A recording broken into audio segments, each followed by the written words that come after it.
Now, in a world where parents are finding it increasingly hard to prize their little darlings away from technology, one couple may have found the solution. They've advertised for a very strict nanny with Victorian values, with rules in place for the 7-year-old. 1 hour of play per day, no technology, minimal affection, and that it should be seen and not heard. So do you think they're potentially onto something, Stacey? Would you do that with your boys? No. Seen and not heard? I certainly think that we have to have boundaries and be strict with our children, but the no affection, that's where it loses me. I just don't see I don't see the benefit of not giving any affection to your children. You know, my parents were... Oh, thanks.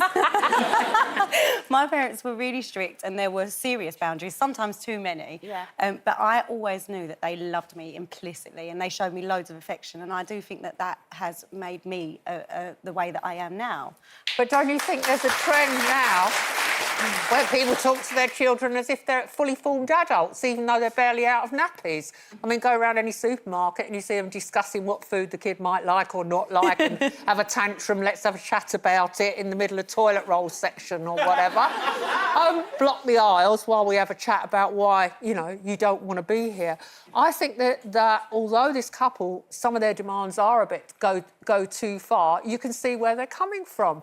I mean, as a child, we didn't talk at meal times. I had lots of rules, but it didn't give me a miserable childhood. And when we went out in public, I knew my mum and dad were in charge and, you know, I was their child and I didn't step out of line. Did it give you a happy childhood? So, like, I look back at meal times and we would all talk about our day and have conversations. And my parents did, when I got to a certain age, treat me as an equal. And I love that. And I look back at it with really fond memories. Do you look back at your meal times and think, well, I love that? No, I look back at my meal times and remember putting butter beans in my pocket because you weren't allowed to leave the table until you finished everything.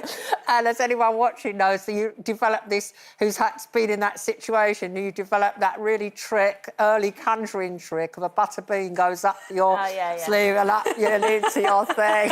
Colleen's been there. I used to hide my veg under the mashed potato and just put all the mash around the veg so they hadn't noticed that I'd eaten the veg. And there's so many of you, you could probably do that, you see. It's a bit if you're like... didn't even know who was at the table. There was so many. But Colleen, when you were little, did your mum and dad let you, when you went out in public, were they really strict with you? No, when we went out in public, my mum had that saying, children should be seen and not heard. So if they were out with other adults or, you know, you were just going out into a restaurant situation. Because the thing is, when you're kids, you do interrupt and you're going, Mum, Mum, Mum. So she used to say, Colin, children should be seen and not heard. And I hated the expression, but I respected it at the time and I did stay quiet. But I do remember as a kid thinking, I will never say that to my children. And I never have said that to my children.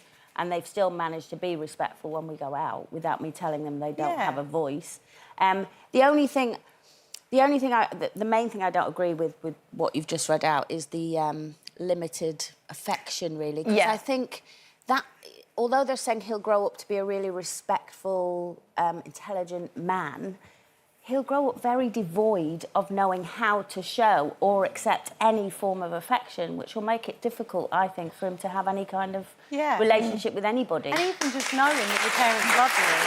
I think you know your parents love you because I think that my parents didn't demonstrate affection. I can't trot out photos of us slobbering all over each other and hugging and kissing, but that doesn't mean that I had an unhappy childhood or that they didn't love me and want me to be there. But I do think that you can't demonise people who aren't all slobbery and, you know, demonstrative. No, I don't. Because I think a lot of people are not.